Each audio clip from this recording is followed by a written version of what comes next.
Hey everyone, this is the Marketing Perspective podcast, where we get the latest marketers, the latest industry experts in the space, and we have a simple conversation about their latest perspectives in the industry. Today we have Chris on. We met in Austin at a party in Austin for another conference, and enjoyed our conversation. And I got him on the podcast. And today we are going Nice. to talk about e-commerce mergers and aggregators landscape, which is huge, and it's only getting bigger and bigger. And Chris is gonna introduce himself, tell us what he does, and then after that, we'll just dive right into the conversation. Chris, thank you so much for coming on today. Victor, appreciate it, man. Yeah, it was nice meeting you down in Austin. And like I just said before I got on, I saw you at Prosper just Yeah, this past week, and was going to say hello, but it was a busy, big show, and so I was you busy. know, I was lots of nonstop talking. distractions. That's the way it felt. It felt like it was just nonstop talking. So good Yeah. news is, I hope though, versus last Prosper, this won't be a super spreader of the Delta variant. So let's hope everybody got back nice and I'm fine. safe and not I sick. feel good. I feel good Same, right now. same. So yeah, thanks again for having me on. So yeah, I work with, I'm a managing partner over at Global Wired Advisors. We are the leading investment bank here in the e-commerce space. We have been around for roughly 4 years. Amazing. Yeah, we've got myself. I've got a big career in consumer products and CPG, both on the trade marketing, big box retail side, as well as digital marketing side. My three partners all came from the bulge bracket investment banks, and it's a cute way of saying that they worked at all the household names: Bank of America, Wells Fargo, Citi, Deutsche. Mhm. So large financial engineering backgrounds and a big CPG background, and really understanding e-commerce businesses Mhm. inside and out. And we started this firm wanting to deploy what Fortune 500 consumer product companies deploy when it comes time to selling, going public, Mhm. divesting one of their brands. They engage with an investment bank, and that investment bank takes them through a very sophisticated process to sell off the particular asset. Founders, owners who have given their lives, blood, sweat, and tears, really in this what we call lower middle market revenue of, call it 7 to 10 up to 80 million.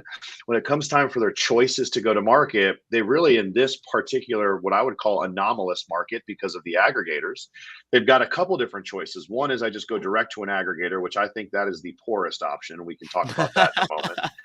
Number two, Yeah. they can go with a traditional business broker, which I would also deprioritize and dilute that process significantly. We can also go into that later. Or they can really choose this type of process, which is what Fortune 500 companies choose, to optimize the Yeah. process and get as much cash for your asset as possible.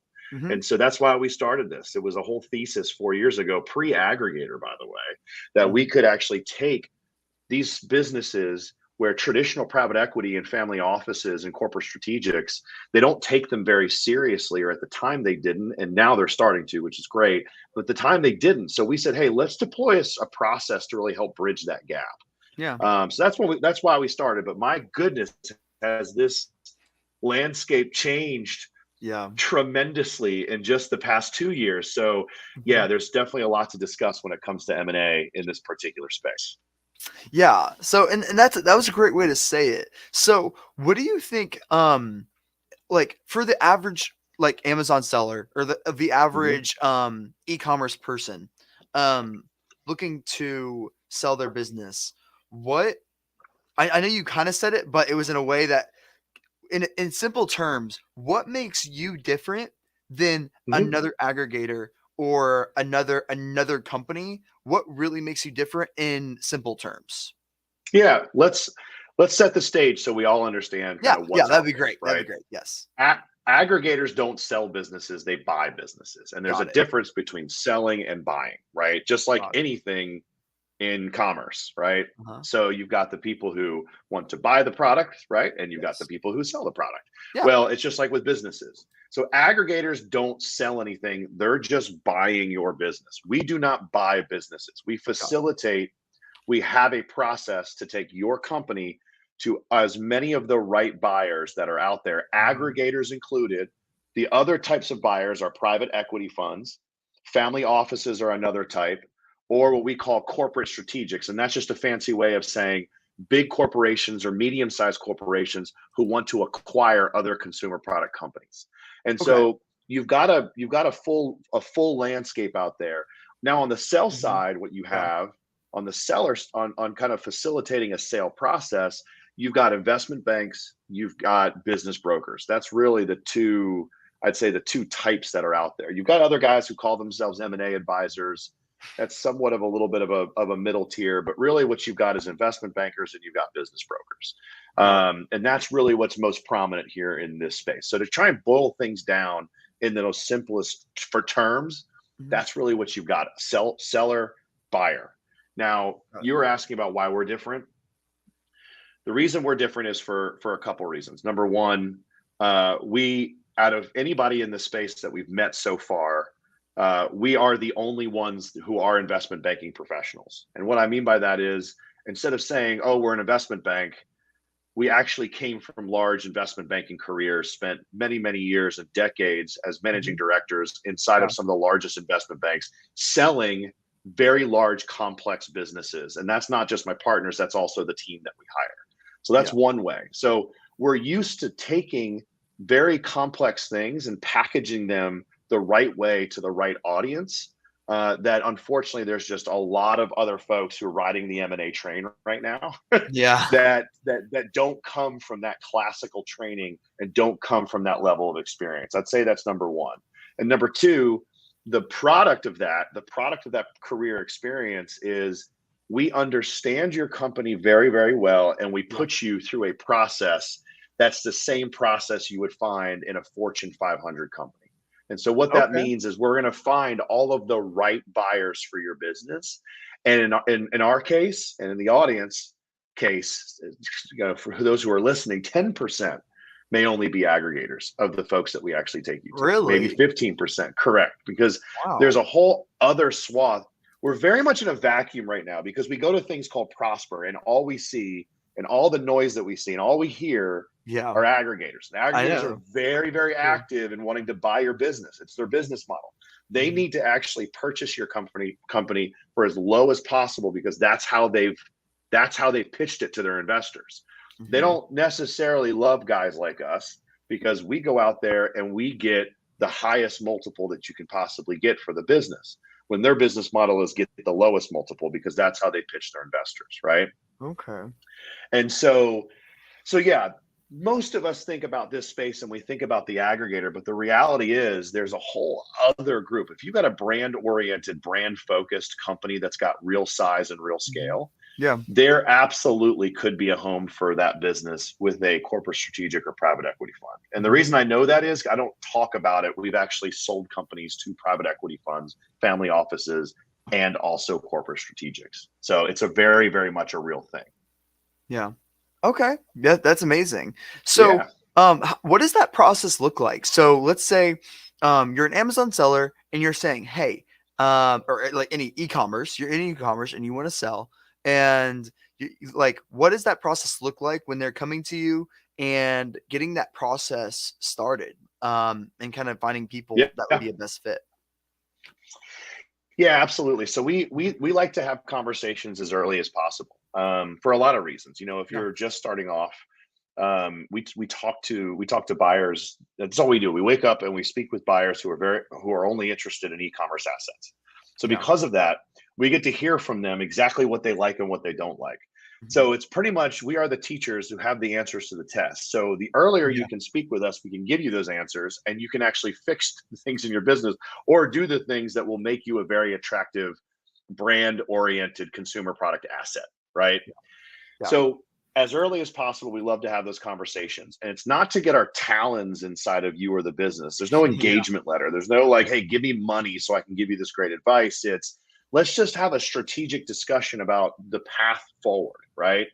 So that's kind of early on, but most of the time we talk to folks that are about 6 to 12 months thinking about going, selling their company. They're thinking about going through this process. And really what we do is we dive in from both a qualitative perspective. We want to understand all the metrics that are driving the quality of the asset, and a quantitative perspective. Obviously, that's really diving in deep on your financial profile. I mean, we Mhm. look at every aspect of the P&L. And when Mhm. we give you our analysis, it's more than just, hey, I'm only doing this because I need to put an engagement letter in front of you. Come on, man, let's go sell your company. We're not transactional. It's very Yeah, strategic. true. So, there's lots of folks that we speak to that we never take to market through our process, but Hmm. I spend a lot of time with them, feeding them really strong vetted resources, Yeah. which means introducing them to very smart people inside of the space to help them fix their company or grow their company. Really spending time letting them know, hey, you don't have much of a sellable asset. I'm going to walk you through why. And I'm going to walk you through, here's a couple of things that you might be able to do, or it might be more than a couple Yeah. things times 10 that might need to be done, in order to really get the business back up and running or really on a path Mhm. towards becoming a sellable asset. But Mhm. we do a lot of analysis. We spend a lot of time with the potential client prior to actually engaging with them to take them through a process. So that's Mhm. that's kind of the beginning. And then from a succinct perspective, and again, I'll speak in as simple terms as Mhm. possible. Yeah. But when we engage with our client, we spend about 2 to 3 weeks cleaning the company up. And Yeah. so, and that's the cute word is quality of earnings or diligence, right? So we're going to go in, we're going to do very strong diligence. We're going to dive as deep as possible. We have a request list of almost 3 pages where we're asking for every single piece of the puzzle for your business, so we can make sure that everything is, we don't want to use the term perfect, but gosh, near perfect before we go to market, because that's really where it's on the other side where deals break down. It's when it's under LOI, when it's actually going through a closing period, and the buyer is actually now getting their diligence team involved. Okay. That's when deals break down. So if you use a bad intermediary who doesn't have true investment banking experience, you're going to have a very difficult time under LOI, because your intermediary doesn't necessarily know how to handle all of that, because these guys are hiring like KPMG and PwC and some real, I'd call them accounting players, to do the diligence. And Yeah. if you don't get your books in order and your house in order, both from a qualitative and quantitative perspective, you'll just have a lot of problems either getting it sold and or actually getting it closed. So we spend a lot of time there. We get to know the company very well, and we build the story, right? Because when you sell a company, and sounds really pitchy, so bear with me, but when you sell a company, you don't sell the steak, you sell the sizzle, right? And so you've got to really extrapolate what it is about this particular asset that's super attractive. So, is there a brand story? Have they seen a dip year over year, but they're starting to see now an incline, not a decline anymore, and they're starting to actually, kind of right size the ship? Well, we've got a lot of folks like that right now because e-commerce saw a massive correction in Q3, Q4, Yeah. right? And True. so because of that, we're really spending a lot of time building that narrative, building the story, building the opportunity, and getting to know the business better than what we say the business owner themselves. And so that part of the process is really, really important.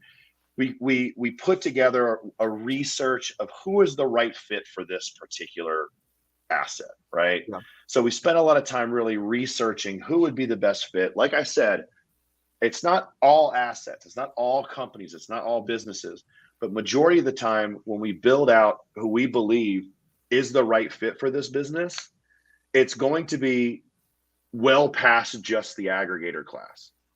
It's going to be potential private equity, family office, corporate strategy, etc. And so together we actually are able to then take you out to all of those correct buyers. And from there, we're really asking them to drive towards bidding for your business, right? And then of course, as I mentioned earlier, you're under LOI, you're under a close. And the good news with us, and this is also a massive differentiator, Mhm. we're involved every step of the way, Mhm. and you're actually involved as least as possible. That's This is our awesome. job. We need to sell your company. So Mhm. anyways, that's a little bit about the process. Mhm. Yeah, that's amazing. And you hit it like I really like know that part when it comes to the entrepreneur or the owner of the company, like like other people telling their story better than the owner of the company will, just because you have a different perspective on it. So, like, the Correct. owner might say, "Hey, like, our product does this." And then to That's them, it's right. obvious because they have been running the business for 15 years plus, and to them, it's obvious.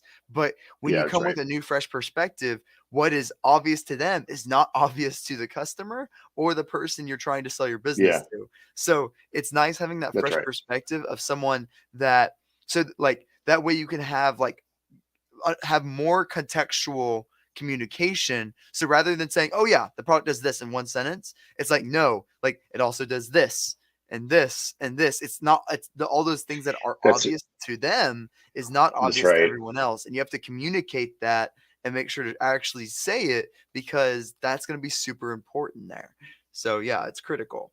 You nailed it. You nailed it. And I would say too. I mean, look, we get a lot of compliments from the buy side on the way that we run our process. They really appreciate that, Hmm. because buyers buyers don't want to just, this is actually why in some of the aggregator restructures that are happening right now, they're Hmm. getting rid of their direct outreach. They'd rather just work through an intermediary, because they learned the hard way that having to do all of that work I just described in the process using their own team, it gums everything up. It Yeah. slows their process down. And so for them, they need speed to market just as much as the sell side, us, needs, and the seller wants speed to market. And so, buyers have given us lots of really strong compliments on our process, because when we bring something to them, to your point, not only is it financially cleaned up, hey, this, you can trust these numbers, but more so than that, on the qualitative perspective, Yeah. yeah, there's a story here. There's a real narrative. Like, there's something you could put your hands around. So instead of the buyer wasting lots of time having to come to their own conclusions, which, by the way, anytime you get a buyer to have to make their own conclusions and assumptions, it means they're going to pay less for your company. And so the Really. more that, of course, because they're the ones that have control over the negotiations, right? They're Sure. the ones that have control over the conversation at that point. But if you come to the table and say, this is the asset, and this is why you should believe in this asset, here's the opportunity runway, here's the sizzle, here's the Hmm. quantitative that's clean, they can actually wrap their arms, and it makes it much more desirable. And on top of that, we know this audience very well. So instead of Hmm. us just being Uber drivers turned business brokers, one day to the next, being classically trained in investment banking, we know how to speak to a particular audience that, frankly speaking, they want to hear, and they want the package presented to them in a very specific way. And yes, we know how to do that. And that, going back to your question about how are you different, all the points I made make us very different, but I would say that's something that really differentiates our firm, is that we can bridge the company and package and present to all types of potential acquirers. We don't just sell Amazon businesses to aggregators. We try and sell good brand oriented businesses to the right buyer. That's really the Yeah. difference. Amazing. Yeah. Okay. So, with all that in mind, where do you like that's how it is right now. Do you see anything changing within 2022? And where that might be shifting maybe? Yep. Yeah. Great question. Because yes, we're Mhm. already starting to feel it. Number one, Yeah. you probably heard this at Prosper. There was a lot of kind of whisper, and not really even whisper, I mean, kind of loud conversations about it. But there are a number of larger aggregators that have hit the pause button on purchasing any more businesses. Mhm. And the reason why they're becoming internally focused, right? It's now an intrinsic approach to operating these businesses that they've bought, some of which are already failing, some of which are struggling because of the correction, and they've hired the wrong people to run the Yeah. business, and some of which are just shining because they bought good assets, and almost no matter who's touching it, it's going to win because it probably has great product, right? Yep. Consumer products, product is always king, always, period. And Yeah. so what you're seeing already in a lot of the top tier aggregators is restructuring, Yeah. and they're really now becoming operator first, M&A second. And Mhm. that's the original investor pitch. Yeah. We are the you hear any of them talk about the way that they see themselves in the future. It's, we want to be the Unilever. We want to be the P&G of e-commerce businesses or of Amazon businesses, right? Well, in order to be the Unilever or the P&G or the J&J or the Kimberly Mhm. Clark, Yeah. you've got to be operator first, M&A second, and they're starting to morph into that. I had a great conversation with one of what I would consider the better aggregators in this space. Very long, kind of candid discussion, so I won't use any names, but they're moving into now, he said, 2.0 of their M&A strategy, where they killed 90% of their deal flow, and they're only looking for brand-oriented, brand-focused businesses that have at least a specific amount of EBITDA. So that's a great proxy, in my opinion, of where that aggregator class is going to go. You're going to continue to see, the aggregator class is running in a train, man, right? Yeah. So you've got the guys who started first, who were kind of first to market. Then you had the guys who came in second. Then you had the tail guys, right? So everything's running in a train. In 2022, whatever you see with the top tier guys is just going to follow with all the other ones, because they all have the same stinking model, right? So, and what you're going to see is the train is about this big. You're going to see it shrink down to about this big, probably sometime in 22 or 23. Why is so there's that? going to be consolidated, because there's not enough good assets to purchase with the 120 different aggregators that are out there. And inflation, right? It's mainly there's not enough supply for the demand, right? Yeah. Because all of them really have promised their investors the same model. So the investors are looking for the same type of return, and unfortunately, and you're also just going to run into guys who sold themselves as operators, and guess what? They're not. Yeah. And so you're going to see consolidation. That's very, very, very natural for markets and industries. So you're going to see them kind of merge together. You're going to see some fail, which those assets that fail, they failed because they had bad operators or they had bad assets. So if you have a failed aggregator that's got 20 assets, maybe 18 of them go in the garbage and liquidate. 2 of them might get sold off, maybe more than that. So you're going to have a lot of that. And then Is it because they have to keep is it because they have to keep buying in order, like buying new businesses to promise investors new opportunities? Is it like, is it constant? Is it like not, that as well, or not? Not necessarily. I mean, look, Uh-huh. investors care about one thing, and that's return, right? It's True. what is the return on the cash that I'm putting in here? Just as much as I'm putting $20 into Google ads and I don't expect $15 back. I expect 100, right? Yeah. I Yeah. expect my ROAS to be quite healthy, right? Yeah. So Exactly. it's the same principle. And really, it's not necessarily a matter of if you have to buy. It actually is inverted. The way you just described it is actually inverted in the way that you're describing a good operating vehicle, right? Which is, if I've got to keep buying businesses to continue to show revenue, there's a breakdown in my operating model, right? Mm-hmm. And so, what we're going to see though is consolidation. You're going to see the ones who survive in 22 going into 23, they're going to become really, really good operators of businesses, but they're figuring it out. And right now, lots of people are being cynical about them, as they should be. But the strong will survive. I mean, we can insert aggregator name here, but in 5 years, they're going to be known as an aggregator. They're going to be known more as the Procter and Gamble than the aggregator, right? Yeah, we're using this vernacular now because it's all so new. But that's what's going to happen. But here's the exciting thing, and we're having more and more conversations with institutional level investors. And what I mean by institutional, it's everything. It's the other class of buyers that I described: the private equity groups, the family offices, the big corporate strategics. We've had 2 conversations just in the past 2 weeks from very, very large funds that are now looking to purchase Amazon third-party focused businesses. This is the first time we're starting to have these types of conversations since the aggregator model really started. So the aggregators led the way. They were what we call the canary in the coal mine, led by a lot of venture debt. And they came in fast and furious with a business model saying, we're going to roll up a bunch of these brands. And really what you had was the institutional guys.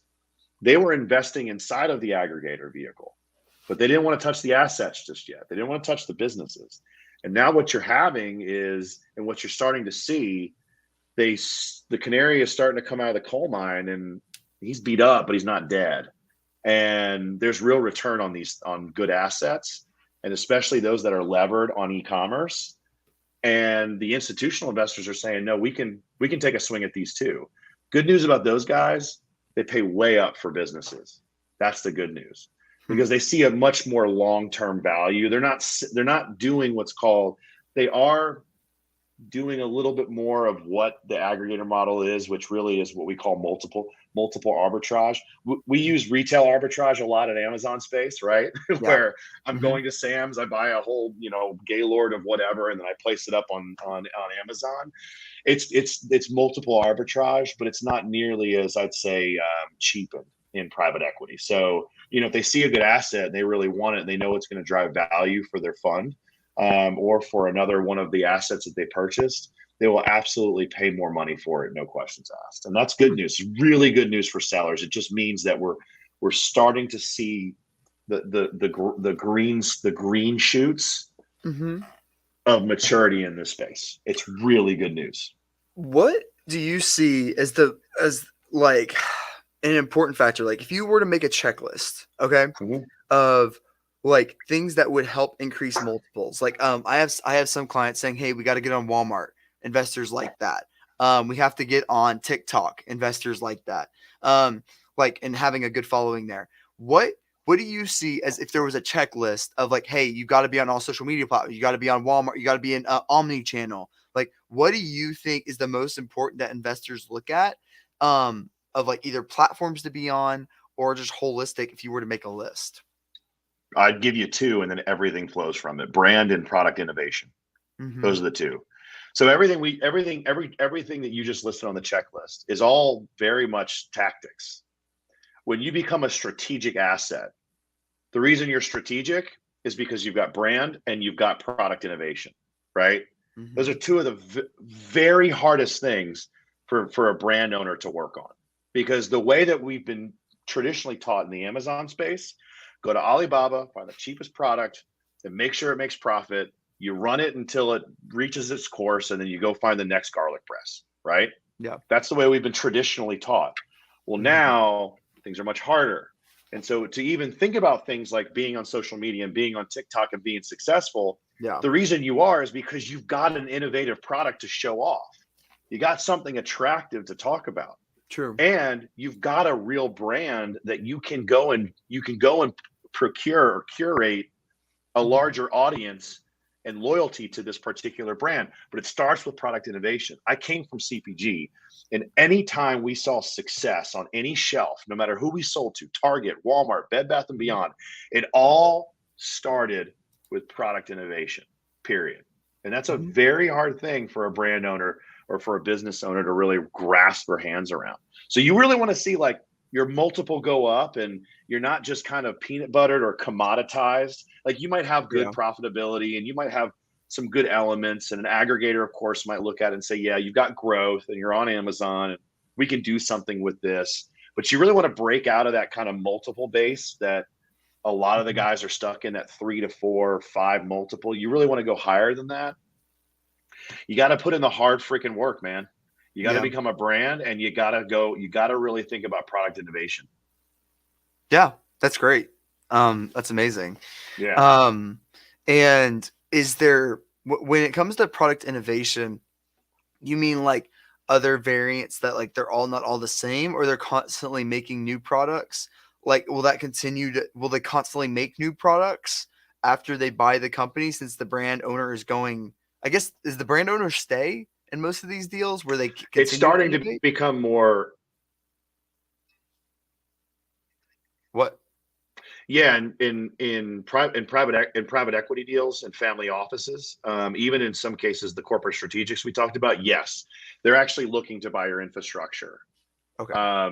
In the aggregator model, the way it was pitched was the back office, the operating office is going to just now manage the brand, and we only really need you for a couple months, and that's it. That's actually now changing, because the aggregator also gets it. They get the joke. They get the joke that actually that intelligence and hustle, that's part of the magic. Yeah. And that's why private equity keeps the team in place. They just buy the infrastructure because they realize what I'm good for, the private equity fund, I'm good for resource and capital. That's the two things I'm good for. But I'm not good to be like running your ads and running your product development team. No, what they do is they buy, let's just say they buy a category in beauty, right? What Yeah. they might do is they might pluck one of the executives out of Ulta and place it in your company. And that's being a good resource. And then they pour water on it, which is capital, growth capital, and working capital, right?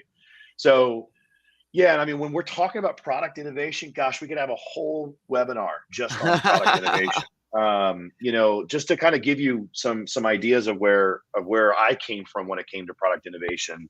I always worked with actual product development teams. So we work with brand managers, category managers, we call them engine nerds, but engineers, industrial designers, and fashion teams. Now, a lot of the folks that I'm speaking to don't have that, but at the same time, there are enough outsourced or resources, like one of which is Gemba. Gemba is in this space. They're a product development team. And I told them at BDSS, I went to Kevin King's BDSS last September. I remember telling the owner of Gemba, I was like, you are going to be so wildly important in the next 2 years, because this space has not yet really seen strong product development and strong product innovation. So what do I mean by that? Okay, let's just say, I'll give you a very good example. We have a private equity arm to our business, right? We own a beach cart company. Now, the operating partner of that beach cart company, he was an executive in the baby product space. So he was the president of Evenflow, and he was the vice president of sales and marketing at Graco. He ran a Chinese factory for 4 years. Well, the reason why he's our operating partner is we sold his direct-to-consumer stroller business 4 years ago. And so he came back to us and said, hey, I mean, he is a product development wizard. He looked at the beach cart category that's cheap and there's no innovation. And he said, okay, what are the pain points, right? So the pain point when you own a beach cart is two things. Number one, it's made out of steel and it rusts. So you only really it's like kind of like buying a cheap shaver. I only got it once and I got to dispose of it. And so I just get rid of it. So instead of using steel, we use aluminum, which is rust free. That's number one. Number two, the biggest pain point with a beach cart is the time that you're taking it out of the trunk of your car or your golf cart and you're trying to go to the beach. That 1,000 feet is the biggest stinking pain point when it comes to carrying all of your items and utilizing the beach cart. So what did he do and what did we do? We introduced innovation in the wheels that help go over fine sand, because that's what's at the beginning of the beach, is that fine sand. And so by creating that innovation and by marketing that product innovation, it's an Amazon brand. It's on Amazon. We're the highest, most premium price point, and we still command a lot of sales because we presented ourselves as a brand-oriented company. If you go on, I'll share it with you later. It's called Strolley if anybody actually needs a beach cart, but it's so the branding and presentation of the brand is really good, but more importantly, it's the presentation of the product innovation and how it solves a problem for you. Yeah, that's what I mean by innovation. So that's just a kind of probably a decent example. Yeah, that's amazing. But unfortunately, I bet we could literally have a whole webinar about product innovation, a whole webinar about brand, about all of it, man. Yeah, that's right. About each one of those things. That's right. But unfortunately, that's all we have time for today. That's right. Within it, Chris, please tell them how to find you, where they can contact you, and everything else. Yeah, so really simple for everybody that uses Google, which is 98% of us. Just go and type in Global Wired Advisors. Will come up as number one. For the 2% who use Yahoo, same thing, or Bing. But if you go on, we've got a couple ways to get in touch with us. We have a valuation tool. It's something we put on there because a lot of founder owners, they love to plug in their numbers and kind of see what their valuation may look like.